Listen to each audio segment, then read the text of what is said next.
Is like training the manpower and having the sufficient workforce to achieve the targets which we are planning, and the numbers you have presented very nicely, all those numbers. Other than that, like even now this we are talking about the green hydrogen as well. So even the National Green Hydrogen Mission, that also envisions huge development in this area. And it also says like other than that, you mentioned 20 crore of your jobs will be coming up. Even in National Green Hydrogen Mission, it is like 6 lakh jobs will be coming in green hydrogen area as well. And these will be like both direct employment and indirect employment, wherein direct employment will be related to highly skilled manpower, which will be designers, developers. You require scientists, engineers. You require policy. You require policy analysis. You require data analysis. Maybe requiring regulations. You have to talk about regulators. Many more. And then there will be indirect, which will be industries, which will be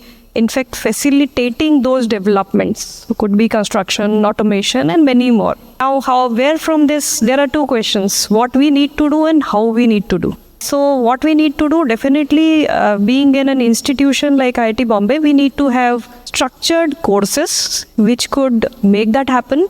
We have to train the students of institutions, which is not only IITs, NITs, various universities, state universities, private institutions, because the numbers which are required are huge. We have to design those curriculums accordingly. Then it is not only theoretical knowledge that we need. We need people which will be highly expert researchers, scientists, engineers. But the person also needs to be there who has to actually operate that plant, who has to do a regular maintenance. That is also a requirement.